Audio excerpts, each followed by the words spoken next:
예, 여러분 안녕하세요. 반갑습니다. 여러분하고 셰익스피어의 한여름밤의 꿈 공부 같이 해볼 한국외국어대학교의 권은숙입니다. 반갑습니다. 네, 일단요 이 작품의 개요를 설명을 드릴게요. 이건 이제 셰익스피어가 여러분들이 잘 아시는 거는 사대 비극, 뭐 햄릿, 오셀로, 맥베스, 리어왕 이런 작품들을 많이 아시는데 그래도 한여름밤의 꿈이나 아니면 베니스의 상인 같은 작품들도 잘 아시잖아요. 그러니까 셰익스피어는 사대 비극으로 유명하지만 희극 중에서는 가장 유명한 작품 중에 하나가 되겠습니다. 그래서 1595년에 셰익스피어가 썼던 그런 아주 셰익스피어의 가장 유명한 대표적인 희극 중에 하나입니다.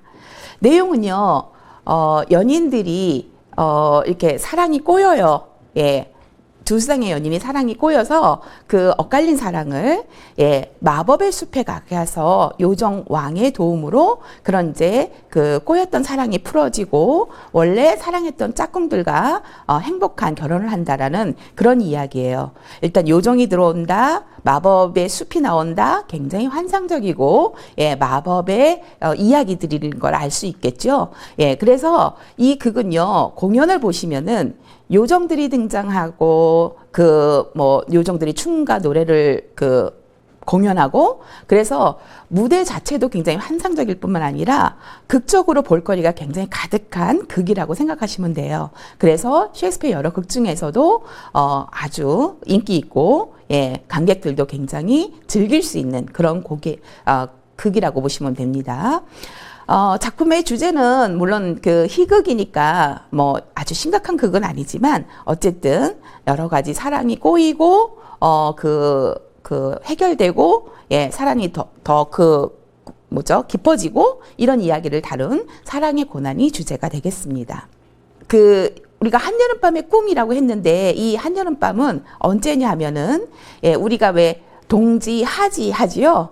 그 하지 정도. 그래서 밤이 짧고 낮이 가장 긴 그 무렵 그때를 한여름밤의 꿈이라고 그래요. 그래서 성요한제 6월 24일이거든요. 그 바로 전날 이브라 그러죠. 성요한제 이브가 이 한여름밤의 꿈이고 우리 절기로 한다면 하지 정도에 해당되는 날이에요. 서양에서는 이 날에 굉장히 신비로운 일들이 많이 일어난다고 믿고 있어요. 그래서 요정들이 출몰한다거나 이런 이제 환상적인 궤변이 많이 일어난다라는 미신이 존재하거든요. 그래서 셰익스피어도 요 날을 배경으로 해가지고 요정들하고 사람들 사이에 신비롭고 환상적인 이야기를 풀어가고 있습니다. 근데 이 극이 재밌는 게 뭐냐면은 요정왕과 요정여왕도 사랑의 갈등을 겪고 있고요. 여기가 배경이 아테네거든요. 근데 아테네의 공작도 히폴리타라는 원래는 이제 아마존의 그 여왕이죠. 히폴리타가 그 아테네 공작이 이 아마존을 정복하고 이 히폴리타라는 그 정복국의 그 여왕과 결혼을 할 날짜를 앞두고 있는 그런 상태예요. 그래서 이 두 사람의 사랑도 무력으로 이렇게 그 사랑을 쟁취한 그런 케이스가 되겠죠. 그 다음에 이제 주요 등장인물이라고 볼 수 있는 아테네 귀족 자제들의 엇갈린 사랑이 나와요. 그래서 두 쌍의 그 연인들이 나오는데 사랑이 서로 엇갈려가지고 고뇌하는 그런 이야기가 나오고 그 다음에 또 이 작품에서 극중극을 하거든요. 그 아테네 직공들이 모여서 그 아테네 공작의 결혼식을 축하하기 위해서 극중극을 준비하는데 그 극중극의 내용도 신화 속에 나오는 티라무스와 티스비의 아주 슬픈 사랑 이야기예요. 그래서 이렇게 굉장히 다양한 층위의 그 연인들이 어떤 그 갈등을 겪고 사랑의 어려움을 겪는 이야기들이 등장을 한다는 얘기예요. 그래서 이런 이제 사랑의 어려움과 이것의 극복이라는 주제를 다양한 그 극구조로 변주를 하고 있다라고 여러분들은 아시면 되겠습니다. 첫 번째 요정왕 오베론하고 요정여왕 티타니아. 이 요정왕은 어디서 살고 있냐면은 아테네 숲을 지배하는 요정왕이에요.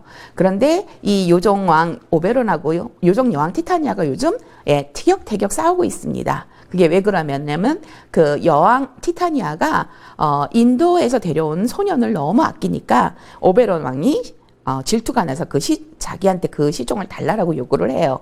그런데 요종 여왕이 워낙 자기가 아끼는 그 자기를 잘 모셨던 여자의 아들이라 그래서 주지 않겠다고 거절을 합니다. 그래서 두 사람 사이가 굉장히 불화를 겪고 있거든요. 예. 그런데 이 요정들의 세계에서 이렇게 왕과 왕비가 불화를 겪으니까 이들의 불화 때문에 이 인간 세상에 많은 흉사가 일어납니다. 나쁜 일들이 일어나죠. 예, 일단 날씨도 뒤죽박죽이 되고, 예, 여름에 갑자기 겨울 날씨가 되고, 예, 그래서 이제 이런 일들에 대해서 언급이 되고 있습니다. 그러니까 이런 설정에서는 우리가 인간들의 세상에서 벌어지는 많은 이상한 현상들은 결국은 우리보다 높은 어떤 존재들의 불화 이런 거라는 이제 셰익스피어의 상상력을 볼 수가 있죠. 네. 그 다음에 이제 아까 두 번째 층예로 말씀드렸던 아테네 군주 테세우스하고 히폴리타의 사랑에 대해서도 이제 설명드린 것처럼 아테네 공작 테세우스는 바로 이제 아마존에 정복하고 그 아마존의 여왕 히폴리타한테 이제 결혼을 요구해서 결국 히폴리타는 이제 그걸 받아들일 수밖에 없는 그런 상황이었죠. 그래서 지금 이제 뭐 결혼식을 한 몇 주 앞둔 상태에서 이 사건들이 벌어지고 있는 겁니다. 그래서 아테네 공작이 이런 대사를 합니다. 히폴리타, 나는 그대에게 칼로 청혼했고 상처를 입으면서 그대의 사랑을 얻었소 라고 표현을 하죠. 예, 바로 이런 이제 표현에서 우리가 이들의 사랑도 예, 이렇게 평탄하지 않았다라는 것을 알 수 있다라는 거죠. 어쨌든 예, 이 두 사람도 그런 이제 어려움을 극복하고 지금 결혼식을 앞두고 있는 그런 상태입니다. 예, 지금 이제 옆에 그림은 그 서 있는 사람이 바로 히폴리타하고 테세우스입니다. 그다음에 이제 누워서 잠자고 있는 게 아테네 이제 그 귀족 자제들이거든요. 그래서 이 사람들이 이렇게 숲에서 마법에 걸려서 잠들어 있는 거를 이 두 사람이 깨워서 예, 그 아테네로 데려가고 합동 결혼을 하게 됩니다. 이 사람들하고. 예, 그런 이야기가 전개되거든요. 예, 또 더 이야기를 보죠. 예, 이번에는 이제 진짜 이 작품의 중심 인물들이 되는 이 아테네 귀족 자제들의 엇갈린 사랑에 대해서 보도록 하겠습니다. 아테네 귀족 이지어스라는 사람이 나와요. 예, 근데, 이제 극이 시작되면 이 이지어스가 자기 딸을 끌고 공작 앞에 옵니다. 공작 앞에 와서, 딸이 자기가, 원하는 그 상대랑 결혼하길 거부하기 때문에, 자기가 아테네 법에 따라 이 딸에게 처벌을 하게 해달라고 요청을 해요. 예, 그 당시 이제 아테네 법에는, 이제 딸의 결혼 상대자는 아버지가 정할 수 있었고, 만약에 이거를 거부할 경우에, 딸이 거부할 경우에, 그 아버지가 죽일 수도 있었어요. 딸을 죽일 수도 있고, 아니면은 이 딸은 평생 결혼하지 않고 수녀원이나 이런 데서 살아야 되는 그런 법이 있었어요. 그러니까, 이 허미아라는 딸이 사실은 이제 그 라이센더라는 그 귀족 청년을 사랑하고 있었거든요. 그런데 아버지가 갑자기 자기를 짝사랑하는 드미트리오스랑 결혼할 것을 강요하는 거예요. 그런데 이 드미트리오스는 안타깝게도 허미아의 친구 헬레나하고 사랑하는 사이였어요. 그런데 그 헬레나랑 사랑하는 사이였는데 변심해가지고 이 허미아한테 결혼을 하겠다고 했고 아버지는 또 이 남자랑 결혼하기를 원하는 거죠. 예, 이렇게 복잡하게 사랑이 꼬여 있어서 결국 허미아는 이 아테네 법에 의해서 죽임을 당하거나 아니면 수녀원에 가야 되는 상황이 되니까 라이센더하고 도망을 가기로 결심을 합니다. 그래서 그 도망을 가는 곳이 바로 원래는 이제 다른 나라로 가려고 했는데 도망을 가다가 아테네 숲에서 이제 잠이 들게 되는 그런 상황이 벌어지는 거죠. 예. 하미야, 그녀는 아버지의 뜻에 따라 이 드미트리오스와 원하지 않는 결혼을 해야 합니다. 하지만 허미어가 따로 사랑하는 사람이 있었으니 여기 라이센더와 결혼을 약속하자.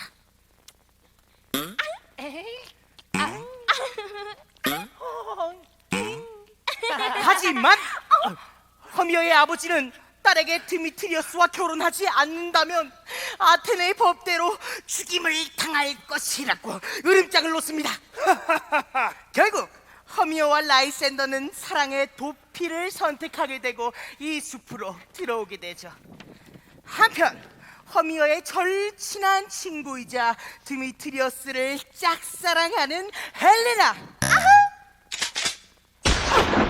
그녀는 허미어와 라이센더가 도망갈 것이라는 사실을 알고 드미트리어스의 환심을 사기 위해 그 사실을 그에게 알립니다. 드미트리어스는 허미어를 쫓아 숲으로 들어가고 그를 사랑하는 헬레나 역시 숲으로 들어가죠. 그래서 이렇게 이 그 두 쌍의 그 젊은이들이 엇갈린 사랑에 이제 이렇게 고뇌를 하고 있는 상황이 펼쳐집니다. 자, 그 다음에 마지막으로 이제 그 아테네에 이제 직공들이 모여서 그 축하 공연으로 준비하는 극중극이 거기 이제 요 그림에 나오는 이 피라무스하고 디스비의 사랑입니다.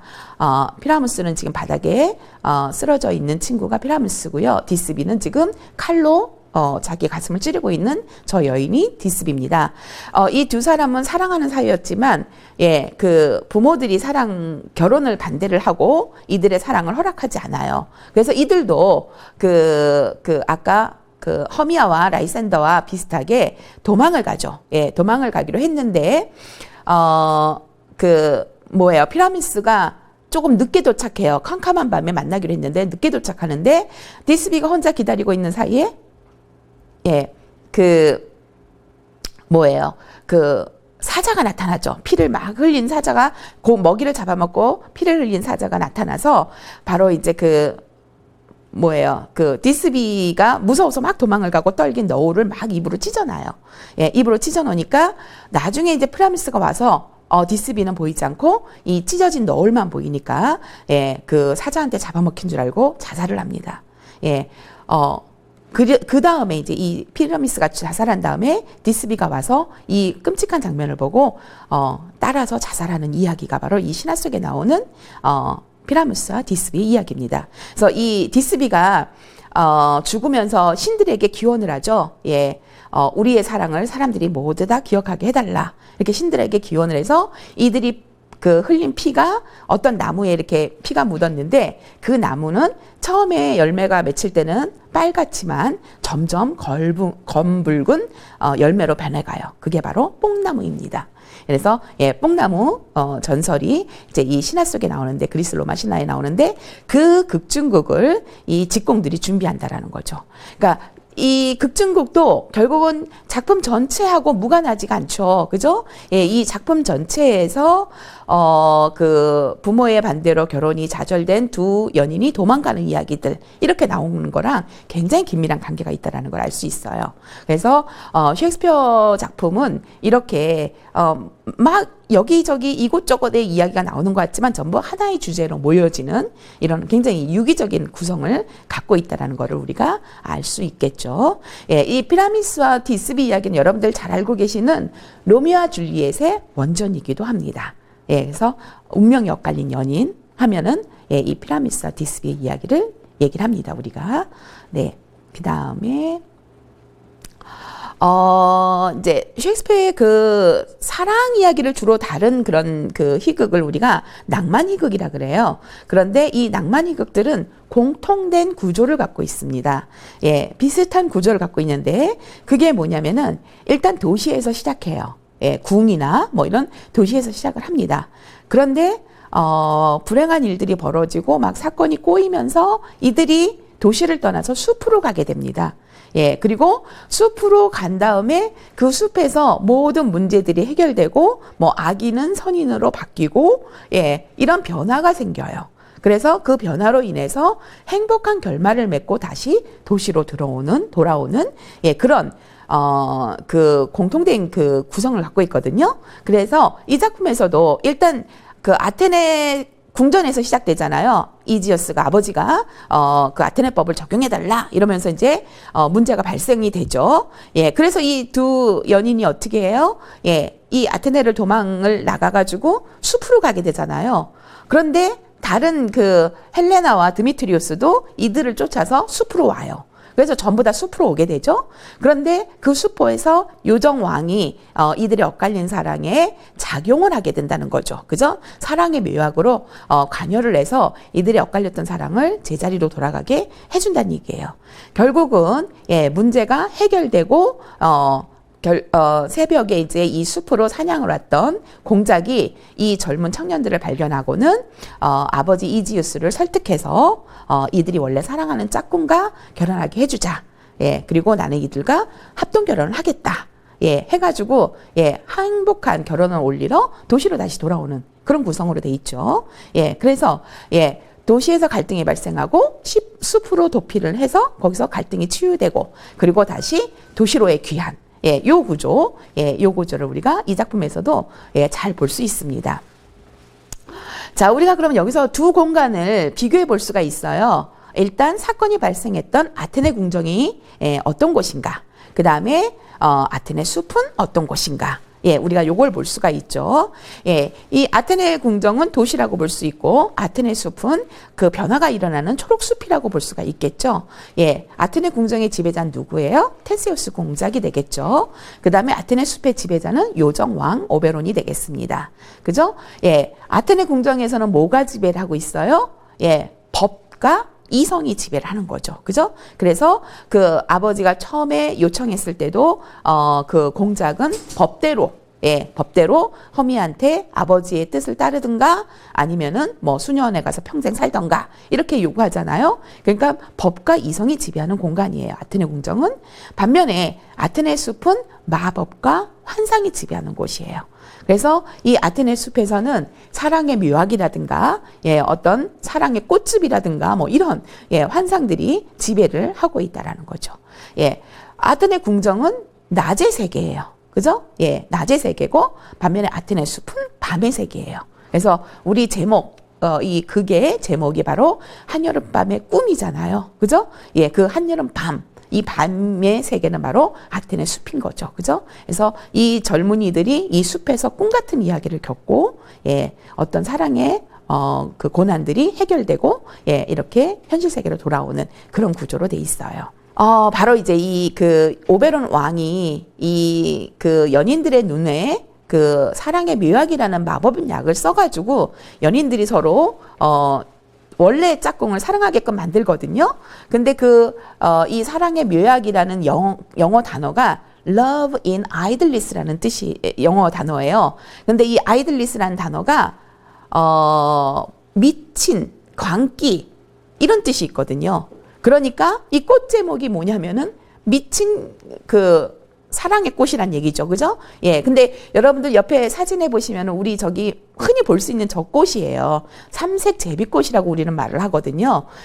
저 삼색 제비꽃이 바로 사랑의 묘약이라고 그러면서 오베론 왕이 저 꽃을 따오라고 자기의 그 요정 그 신하한테 시켜요. 이 요정 신하가 퍼크라는 신하거든요. 이 작품에서 굉장히 짓궂은 장난꾸러기 요정으로 나와요.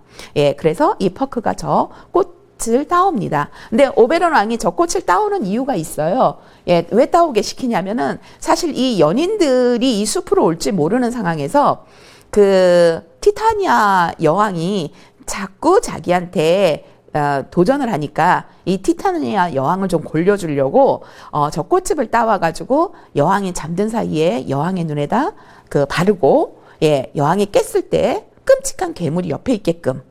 그런데 이제 저 꽃이 갖고 있는 그 마법이 뭐냐면은 눈을 떠서 처음 보는 걸 사랑하게 되는 거거든요. 무조건. 그게 어떤 것이든 간에. 그래서 여왕이 끔찍한 것을 사랑하게 만든 다음에 그런 걸 부끄럽게 만들어서 자기 말을 듣도록 하려고 퍼크한테 저 꽃을 따오라 그랬던 거예요. 닌 지금부터 숲의 서쪽으로 가라. 거 가면 작은 화초가 있는데 거 가가 그 꽃을 꺾고 온나. 그 꽃의 즙을 짜가 잠든 이의 눈에 발라 놓으면 잠에서 깨어났을 때 무엇이든 처음 보는 상대에게 사랑에 빠지게 된다. 그걸 티타니아 그 망할 여편네 눈에 바르면 티타니아 너 죽었어. 나 죽었어. 퍼뜩 그 꽃을 꺾어 갖고 온나.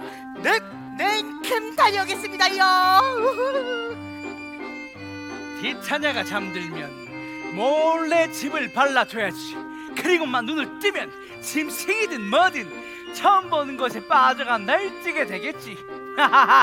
근데 퍼크가 저 꽃을 따러 간 사이에 요정 왕이 그 뭐죠? 허미아와 라이센드를 따라서 이 숲으로 왔던 드미트리우스하고 그 다음에 헬레나하고 둘이 싸우는 장면을 보게 되는 거예요. 근데 헬레나는 변함없이 드미트리우스를 사랑하지만 드미트리우스는 허미아를 사랑하게 됐다 그랬잖아요. 그러니까 헬레나는 애걸복걸 사랑에 매달리고 드미트리우스는 아주 매몰차게 그 여인을 무시를 하고 욕을 하고 그런 장면을 봐요.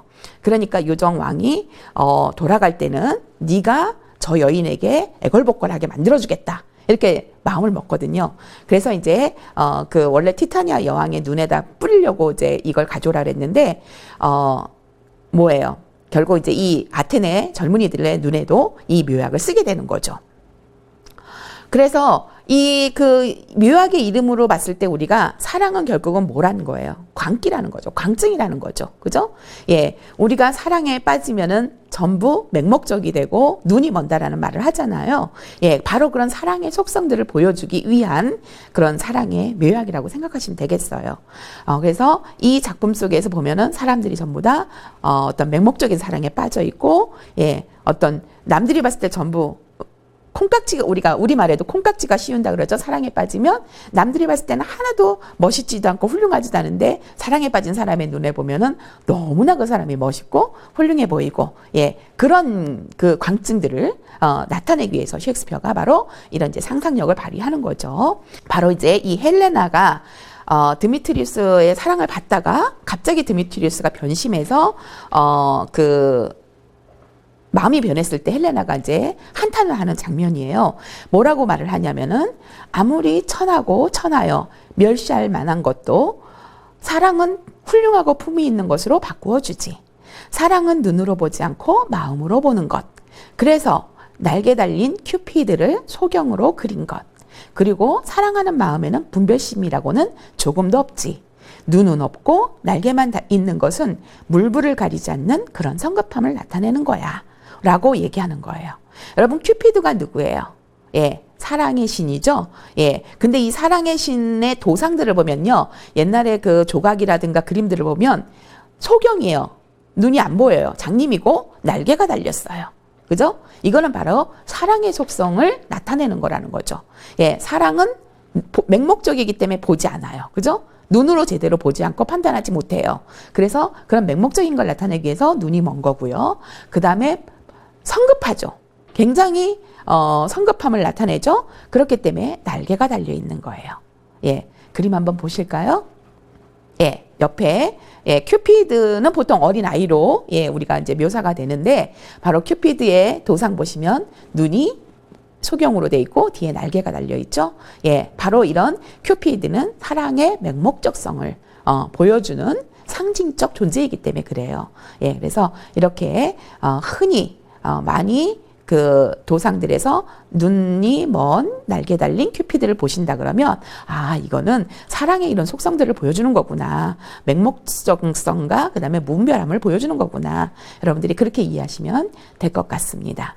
네, 그 다음에 이제 이런 사랑의 맹목적성을 가장 잘 보여주는 그 에피소드가 바로 이 티타니아 여왕이 저 당나귀로 변한 인간 중에서도 가장 하층 민인 그 이름도 바텀이에요. 바텀. 예, 바텀이 뭐예요? 바닥이란 뜻이죠. 예, 이름부터가 바텀인데 그런 인간하고 요정 여왕이 사랑에 빠지는 거예요. 자, 왜 사랑에 빠지게 됐을까요? 아까 오베론 왕이 이 티타니아 여왕을 괴롭히기 위해서 놀리기 위해서 사랑의 묘약을 눈에 바른다 그랬죠. 잠들 때. 그래서 이 티타니아 여왕이 잠든 사이에 묘약을 바른 거예요. 그런데 바로 여왕이 잠든 그 숲의 공터에서 아테네 직공들이 극중극 연습을 하고 있었던 거예요.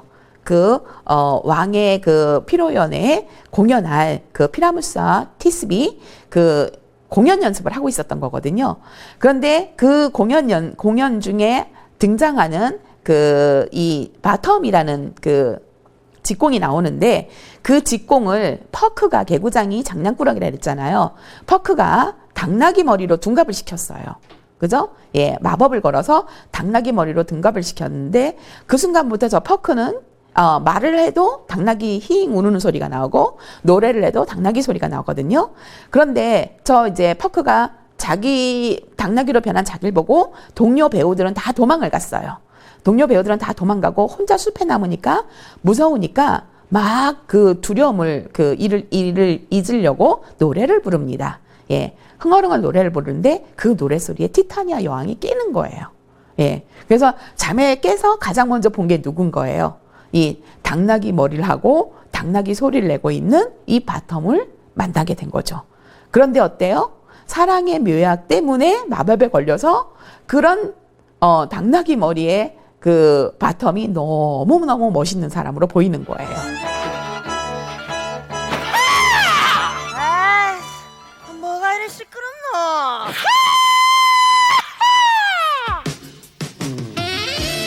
엄마, 저게 뭐고?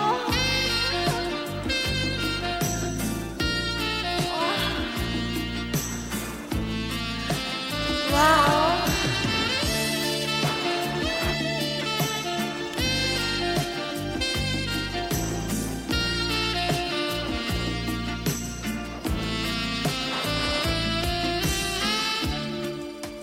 아니, 저 아름다운 차림의 신사분은 누구시지? 이 세상이 담을 수 없는 아름다움이네. 저건 천사의 소리인가? 꽃밭에서 나의 잠을 깨게 하는 것이 자기야! 당신을 처음 본 순간 사랑에 빠졌다고 고백할 수밖에 없네요. 그죠? 그래서 첫눈에 반합니다. 그래서 티타니아가 이 바텀을 보고 뭐라고 말하냐면 상냥한 인간이여 제발 다시 한번 노래해줘요. 내 귀가 당신 노래에 홀렸으며 내 눈은 당신 모습에 반했어요. 그리고 당신의 미덕이 지닌 힘이 내 마음을 움직여 첫눈에 사랑한다고 맹세하게 하는군요. 라고 얘기를 해요. 사랑 고백을 해요. 예, 바로 이 이야기가 사랑의 맹목적성을 가장 극단적으로 보여주는 이야기가 되겠죠. 예, 그래서 요것 때문에 이제 실제로 이제 그 티타니아 왕비는 그 오베론 왕한테 책이 잡힌 거죠. 예, 부끄러운 그 장면을 이제 걸린 거죠. 그래서 그 인도 소년을 줄 테니까 제발 아무 말 하지 말아 달라고 예, 그런 이제 상황이 벌어집니다. 그래서 이 티타니아 그 여왕과 요정 여왕과 이 당나귀 머리의 바텀의 이 사랑 이야기는 너무나 재미있고 유명한 그 이야기로 남아 있습니다. 그런데 이제 이 극 속에서 극증극이라는 걸 지금 하잖아요. 예, 근데 이 극증극의 의미와 가치를 우리가 조금 생각해 봐야 돼요. 이 극단들이 이 극을 올리면서 제목을 뭐라고 쓰냐면은 지루하면서도 간결하고 즐거우면서도 비극적인 피라미스와 티스비라는 제목을 써요. 그러니까 이 제목부터 굉장히 모순적이죠. 예, 지루하면서 간결하다.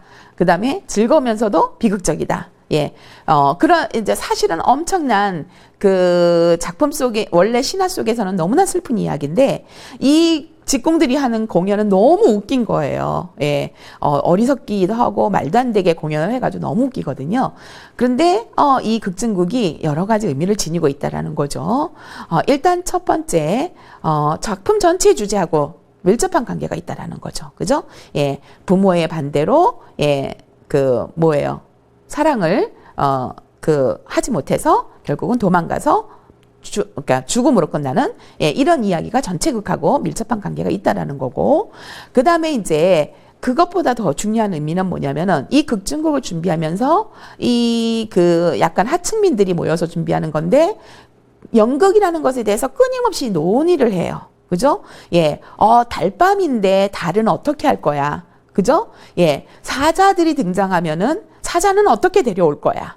예, 사자들을 데려오면은 그 만화님들이 놀래서 우리한테 큰 그 벌을 내리지 않을까? 뭐 이런 고민들.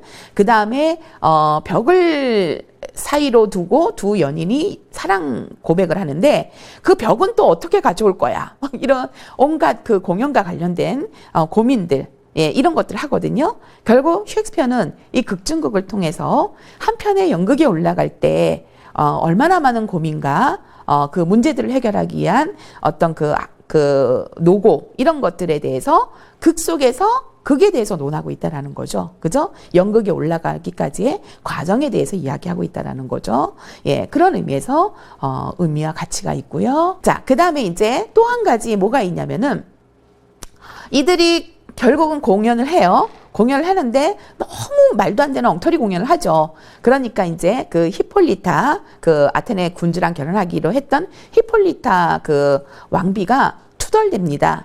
이게 말도 안 돼. 이게 무슨 공연이 저래. 그러면서 막 이제 막 투덜대죠. 그때 이제 테세우스 공작이 이런 말을 합니다. 연극이란 아무리 잘해도 그림자에 불과한 것이요.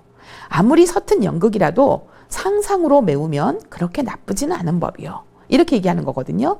그러니까 우리가 무대 위에서 하는 공연을 가지고 그걸 그대로 받아들이지 않고 우리가 관객들이 상상력을 동원해서 그죠? 예. 두 사람이 싸우고 있어도 이게 전쟁이면은 수백 명이 싸우는구나 막 이렇게 상상을 하면서 봐야 되는 거잖아요. 그래서 이 테세우스 공작은 뭐 시인이 이 극을 만들 때도 상상력이 필요하고 감독들이 공연을 준비할 때도 온갖 상상력이 필요하지만 이 극의 완성을 위해서는 관객의 상상력도 필요하다라는 걸 강조하는 거예요. 그죠? 예, 관객도 역시 상상력을 가지고 극을 감상해야지 그냥 보이는 대로 뭐 저게 말도 안 돼. 어떻게 저럴 수가 있어. 어떻게 사람이 당나귀로 변해. 예, 이렇게 하면은 그 공연을 받아들일 수가 없다라는 거죠. 그죠? 예, 그래서 이 대사는 연극을 관람하는 관객에게도 상상력이 필요하다는 것을 강조하는 작가의 목소리라고 보시면 되겠습니다. 네.